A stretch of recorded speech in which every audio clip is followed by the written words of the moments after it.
आपलं शहर आता स्मार्ट होतंय. मग तुम्ही कधी स्मार्ट होताय? स्मार्ट न्यूजचे यूट्यूब चॅनल सबस्क्राइब करा, स्मार्ट बना. नोटिफिकेशनसाठी बेल आइकॉनवर क्लिक करा.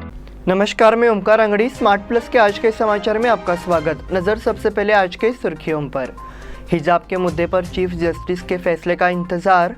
15 साल तक के बच्चों का टीकाकरण जल्द शुरू होगा. बेलगाम शहर में कॉलेजों के सामने कड़ी सुरक्षा.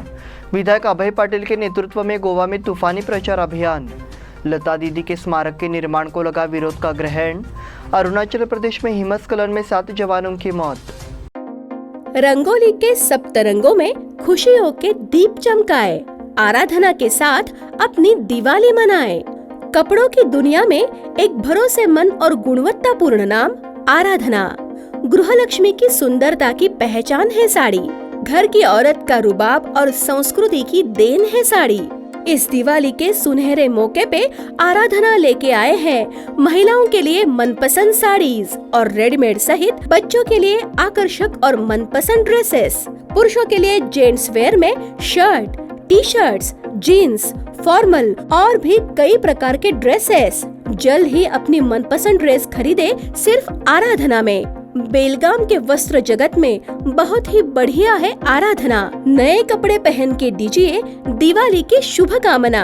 आराधना, मारुति गली, बेलगाम. अब समाचार विस्तार से. हिजाब के मुद्दे ने पूरे राज्य में आंदोलन छेड़ दिया है और अब ये उच्च न्यायालय के समक्ष प्रलंबित है, जो राज्य के मुख्य न्यायाधीश के फैसले की प्रतीक्षा कर रहा है. राज्य में कई शैक्षणिक संस्थानों के परिसरों के अंदर और बाहर तनाव की पृष्ठभूमि के खिलाफ कर्नाटक उच्च न्यायालय ने मंगलवार को छात्र समुदाय और जनता से हिजाब विवाद से संबंधित याचिकाओं पर सुनवाई के दौरान शांत रहने की अपील की. दीक्षित ने सुनवाई स्थगित करते हुए एक अंतरिम आदेश में कहा, अदालत को लोगों की बुद्धियों और गुणों पर पूरा भरोसा है और वो भी ऐसा ही करने की उम्मीद करती है.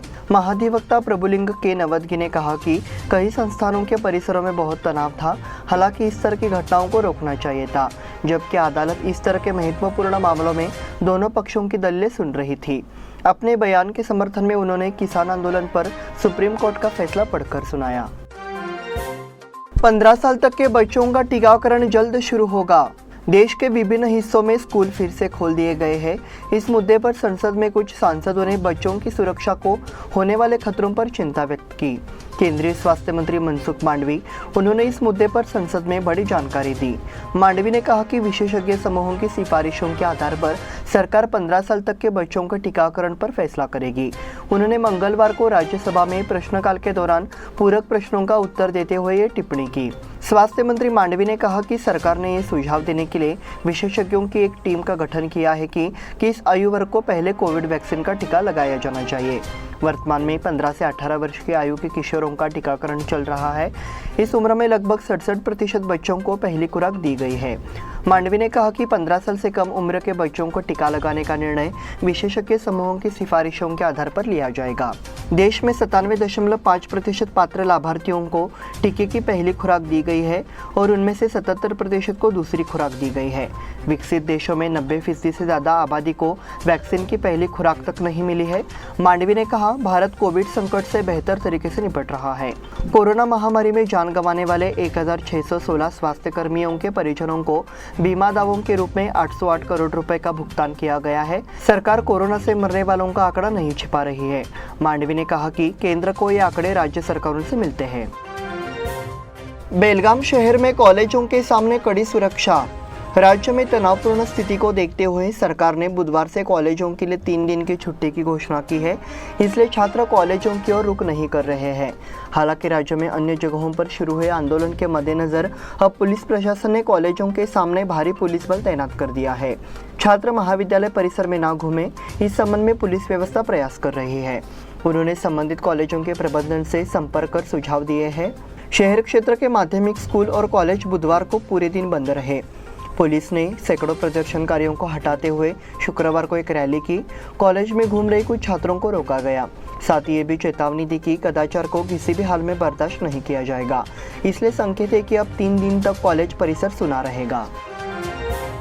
विधायक अभय पाटिल के नेतृत्व में गोवा में तूफानी प्रचार अभियान.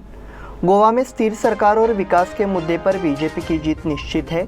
इस बार भी गोवा में भाजपा को बहुमत हासिल करने का विश्वास है। ये बात बेलगाम दक्षिण के विधायक अभय पाटिल ने पणजी में जाहिर की। उन्होंने पणजी और वास्को विभाग के विभिन्न निर्वाचन क्षेत्रों में प्रचार शुरू कर दिया है। बेलगाम से बीजेपी कार्यकर्ताओं का एक समूह गोवा में विधानसभा चुनाव के लिए प्रचार में लगा हुआ है। उनका नेतृत्व बेलगाम दक्षिण के विधायक अभय पाटिल कर रहे हैं। पणजी निर्वाचन क्षेत्रों में भाजपा को व्यापक समर्थन मिल रहा है। गोवा में भाजपा एक बार फिर सफल होगी। पिछले 5 वर्षों में स्थिर सरकार और इसने जो विकास हासिल किया है, दोनों के कारण ही संभव होगा। ऐसा विश्वास अभय पाटिल ने मीडिया प्रतिनिधियों से बात करते हुए व्यक्त किया। लता दीदी के स्मारक के निर्माण को लगा विरोध का ग्रहण। दादर के छत्रपति शिवाजी महाराज पार्क में रविवार को गायिका लता मंगेशकर के अंतिम संस्कार के बाद वहां उनका स्मारक बनाने की मांग की जा रही है। हालांकि दादर के लोग इसका विरोध कर रहे हैं और गुस्सा व्यक्त किया जा रहा है कि शिवाजी पार्क मैदान का उपयोग दाह संस्कार के लिए नहीं किया जाना चाहिए। रविवार को लता मंगेशकर के निधन के बाद ये सवाल उठा कि गणमान्य व्यक्तियों और प्रशंसकों की भीड़ की संभावना को देखते हुए अंतिम संस्कार कहाँ किया जाए। पेडर रोड पर लता मंगेशकर के आवास के पास, मरीन लाइन्स में, चंदनवाड़ी कब्रिस्तान के पास और वर्ली कब्रिस्तान में था। हालांकि शासकीय इत्मा में हो रहे अंतिम संस्कार के जुलूस अंतिम संस्कार में मौजूद गणमान्य व्यक्तियों की सुरक्षा और प्रशंसकों की भीड़ को ध्यान में रखते हुए शिवाजी पार्क मैदान का चयन किया गया। कई गणमान्य व्यक्तियों की उपस्थिति में लता मंगेशकर का अंतिम संस्कार किया गया। अगले ही दिन सोमवार को भाजपा विधायक राम कदम ने शिवाजी पार्क मैदान में लता मंगेशकर का स्मारक बनाने की मांग की। अरुणाचल प्रदेश में हिमस्खलन से 7 जवानों की मौत। अरुणाचल प्रदेश के केमांग इलाके में हिमस्खलन में 7 जवानों की मौत हो गई है। 2 दिन पहले 6 फरवरी को अरुणाचल प्रदेश में हिमस्खलन में 7 जवानों की मौत हो गई थी। भारतीय सेना ने इस संबंध में आधिकारिक जानकारी दी है। इस संबंध में ANI ने ट्वीट किया है। जवान 2 दिन पहले केमांग सेक्टर में फंसे हुए थे। उनकी तलाश के लिए तलाशी अभियान शुरू किया गया था। हालांकि अंत में उन्हें शहीद घोषित कर दिया। 7 अरुणाचल प्रदेश के ऊंचाई वाले केमांग सेक्टर में फंस गए थे। गश्त के हिस्से के रूप में भारी हिमस्खलन के कारण केमांग सेक्टर में एक उच्च बिंदु पर सैनिक फंसे हुए थे। 6 फरवरी की घटना के बाद तलाशी अभियान शुरू किया गया था। हालांकि खोज को पूर्ण घोषित कर दिया गया था। सभी 60 सैनिकों के शव हिमस्खलन स्थल से निकाले गए हैं। इस बुलेटिन में वक्त हो गया छोटे से ब्रेक का। देखते रहिए smart plus. Poddar brothers jewellers, A perfect blend of traditional and modern jewelry in North Karnataka, Goa and Southern Maharashtra, serving since 5 generations.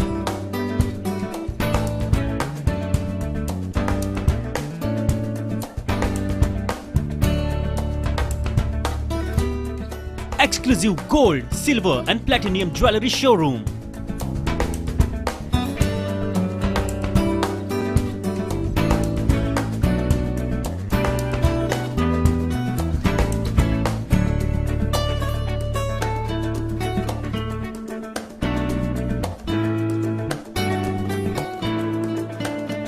Poddar Brothers, Poddar Sons and Grandsons. Khade Bazar, Belgaum. Call is on 0831 240 5550 or 51 or 52 or 53. Visit us at www.poddarjewelers.com. बेलगाम वासियों के पसंद में उतरा उड़ान बार and restaurant. Social distancing का ख्याल रखते हुए हमारा स्टाफ देता है बेहतरीन सर्विस का विश्वास। यहां है पार्टी और फंक्शन के लिए 3 आलीशान हॉल, कारपोरेट डिनर मीटिंग के लिए 3 अलग कक्ष, IPL मैच देखने के लिए 3 बड़े स्क्रीन की विशेष सुविधा। इसके साथ ही साफ सुथरा किचन जहां हमारा वेल क्वालिफाइड स्टाफ देता है क्वालिटी और हाइजीनिक फूड की गारंटी। तो फिर खाने की हो बात तो आना परिवार के साथ। उड़ान बार एंड रेस्टोरेंट, लिंगराज कॉलेज के पास, बेलगावी। फोन 0831 243577। ब्रेक के बाद फिर से आपका स्वागत। बढ़ते हैं अगले समाचार की ओर। APMC में सब्जी मंडी में कारोबार कर रहे किसानों ने अपना आंदोलन जारी रखा है। नई APMC को अनुमति देने से किसानों को भारी नुकसान होगा, इसलिए किसानों ने इसका कड़ा विरोध किया है। इस पृष्ठभूमि में केपीसीसी अध्यक्ष विधायक सतीश जारकीहोली ने मामले को सरकारी अदालत में ले लिया है। एपीएमसी एक सरकारी निकाय है। सरकार ने संस्था को खत्म करने के लिए एक नई सब्जी मंडी की अनुमति दी है, इसलिए सरकार को इस पर ध्यान देना चाहिए और समस्या का समाधान करना चाहिए, ऐसा उन्होंने सुझाव दिया। बुधवार को बेलगाम ग्रामीण विधायक लक्ष्मी हेबालकर ने यहाँ प्रदर्शनकारियों से मुलाकात की, उनसे चर्चा भी की। राष्ट्रीय राजमार्ग के पास नई जय किसान सब्जी मंडी को अनुमति दिए जाने से असमंजस की स्थिति पैदा हो गई है। हालांकि उन्होंने इस मुद्दे को हल करने की आवश्यकता व्यक्त की। इस बीच किसानों ने अपना आंदोलन जारी रखने का फैसला किया है। कर्नाटक महाराष्ट्र बस सेवा शुरू। कई महीनों से बंद कर्नाटक महाराष्ट्र अंतर्राज्यीय बस सेवा मंगलवार को फिर से शुरू हो गई है। केंद्रीय बस स्टैंड से महाराष्ट्र के विभिन्न शहरों के लिए बसें चलती है। परिवहन ने कहा कि हालांकि पहले दिन कुछ ही बसें चली, लेकिन बसों की संख्या धीरे धीरे बढ़ेगी। रामदुर्ग, बैलोंगल, खानापुर से कोल्हापुर, मुंबई, नासिक, ठाणे, सोलापुर, ज्योतिबा, रत्नागिरी, विशालगढ़, पंढरपुर सहित बेलगाम संभाग के 4 डिपो से बसें चली। इस बीच महाराष्ट्र में जारी हड़ताल के चलते कर्नाटक की बसों में यात्रियों की प्रतिक्रिया भी बढ़ गई थी। हालांकि महाराष्ट्र में मंगलवार को 10 से 15 बसें चली, लेकिन निकट भविष्य में बसों की संख्या में इजाफा होगा। कोरोना के कारण कर्नाटक महाराष्ट्र अंतर्राज्यीय बस सेवा कई महीनों से बाधित थी। इसका राजस्व पर काफी असर पड़ा। अंत में कर्नाटक परिवहन ने महाराष्ट्र में बसें जारी करने का फैसला किया है। तदनुसार महाराष्ट्र के प्रमुख शहरों में बसें चली। इससे अंतर्राज्यीय यात्रियों को राहत मिली है। छावनियों के प्रशासनिक शासन को 6 माह का विस्तार। छावनी बोर्ड के निर्वाचित सदन का कार्यकाल समाप्त होने के बाद 1 वर्ष के लिए प्रशासनिक शासन लगाया गया था। चूंकि इस बीच छावनी चुनाव नहीं हुए हैं, इसलिए प्रशासनिक शासन की अवधि भी 6 महीने तक बढ़ा दी गई है। रक्षा विभाग की ओर से नोटिफिकेशन जारी किया गया है। छावनी का कार्यकाल 5 वर्ष है। हालांकि चुनाव स्थगित होने के कारण कार्यकाल को 1 साल के लिए बढ़ा दिया गया था, इसलिए निर्वाचित सदस्यों को 6 साल का कार्यकाल दिया गया था। हाउस ऑफ कॉमन्स को 6 महीने के विस्तार के बाद 10 फरवरी 2021 को बर्खास्त कर दिया गया था। तब प्रशासनिक शासन 1 वर्ष के लिए लगाया गया था। स्टेशन कमांडर को 3 सदस्यीय प्रशासनिक समिति गठित करने का निर्देश दिया गया था, जिसमें मुख्य कार्यकारी अधिकारी और छावनी के सरकार द्वारा नियुक्त सदस्य शामिल थे। प्रशासनिक अधिकारियों का 1 वर्ष का कार्यकाल 10 फरवरी 2022 को समाप्त हो रहा है, इसलिए प्रशासनिक समिति का कार्यकाल अगले 6 माह के लिए बढ़ा दिया गया है। इसलिए रक्षा विभाग ने घोषणा की है कि स्टेशन कमांडर की अध्यक्षता में समिति अगली अवधि तक कार्य करेगी। मगरमच्छ के हमले में युवक की मौत। काम से लौटकर नदी किनारे हाथ पैर धोने गए युवक पर मगरमच्छ ने हमला कर दिया। घटना दांडेली में सोमवार शाम घटी। मंगलवार की शाम 24 घंटे की अथक कोशिश के बाद तलाशी टीम उसके शव को बरामद कर पाई। दुर्भाग्यपूर्ण युवक का नाम हर्षद रायचूर है। सोमवार की शाम काम से लौटने के बाद वो हाथ पैर धोने के लिए अपने घर के पीछे नदी में गया, लेकिन अचानक एक मगरमच्छ ने उसे पानी में खींच लिया। प्रत्यक्षदर्शियों ने इसकी जानकारी पुलिस और वन विभाग को दी। हर्षद की तलाश सोमवार रात से चल रही थी। एसीएफ एसएन निगनी के मार्गदर्शन में पुलिस, दमकल विभाग, वन विभाग और स्थानीय युवकों ने नदी के 2 से 3 किलोमीटर लंबे हिस्से को घेर लिया। बाद में हर्षद का शव मिला। सरकारी अस्पताल में पंचनामा का आयोजन किया गया। 2 महीने में ये दूसरा और हाल के दिनों में तीसरा मगरमच्छ का हमला है। दांडेली कस्बे में बार बार मगरमच्छों के हमले से दहशत फैल गई है। हेस्कॉम के मरम्मत कार्य के दौरान विवाद की घटनाएं। वर्ष भर बेलगाम शहर और उपनगरों में विभिन्न स्थानों पर हेस्कॉम द्वारा मरम्मत का कार्य किया जा रहा है। वहीं मरम्मत के नाम पर दिन भर बिजली आपूर्ति काटी जा रही है। ऐसे में नागरिकों को परेशानी का सामना करना पड़ रहा है। हाई वोल्टेज बिजली की कटौती अक्सर घरेलू रोशनी, फ्रिज, टीवी और बिजली के उपकरणों को नुकसान पहुंचाती है। इसका खामियाजा नागरिकों को भी भुगतना पड़ रहा है। ऐसा ही एक मामला शाहपुर भारत नगर फर्स्ट क्रॉस पर हुआ। हेस्कॉम के कर्मचारियों ने मरम्मत का काम किया। उस समय कर्मचारियों ने कुछ घरों के बिजली के तार भी तोड़ दिए। नतीजतः अचानक बिजली गुल होने से नागरिकों को बेवजह परेशानी का सामना करना पड़ा। स्थानीय निवासी उमेश राहुल अपने घर में कंप्यूटर की मरम्मत कर रहे थे, तभी बिजली चली गई। इस दौरान जब राहुल ने कर्मचारियों द्वारा किए गए काम के बारे में पूछा तो कर्मचारियों और उनके बीच मौखिक बहस हो गई। एक और वृद्ध को नकली पुलिस ने लूट लिया। श्रीनगर गार्डन के पास एक बुजुर्ग व्यक्ति को नकली पुलिस ने लूट लिया। इस बारे में बसपा कोडगनूर ने माल मारुति पुलिस में शिकायत दर्ज कराई है। पुलिस को संदेह है कि दोनों मामलों में केवल एक ही संदिग्ध है। काम के सिलसिले में बाहर गए बसपा बाइक से घर जा रहे थे। उसी समय उनका पीछा कर रहे दो बदमाशों ने उनकी गाड़ी को रोक लिया। इस इलाके में चोरी हो रही है, शरीर पर सोना पहनना ठीक नहीं है। हम पुलिस है, हम आपकी सुरक्षा के लिए जिम्मेदार है, ऐसा उन्होंने कहा। इस समय किसी ने शरीर से गहने निकालकर रुमाल में ये कहते हुए बांध दिया कि उसने उनसे रुमाल ले लिया है। पुलिस ने उसकी उंगली से सोने की 2 अंगूठियां, गले में एक सोने की चेन, एक मोबाइल फोन और एक कलाई घड़ी भी निकाली। विचलित होकर उसने अपने रुमाल में केवल एक मोबाइल फोन और एक घड़ी बांध दी और 3 वजन के आभूषण अपने जेब में रख लिए। थोड़ी दूर पर रुमाल में केवल एक घड़ी और एक मोबाइल फोन मिला। इसी के साथ स्मार्ट प्लस के आज के समाचार समाप्त हुए। धन्यवाद।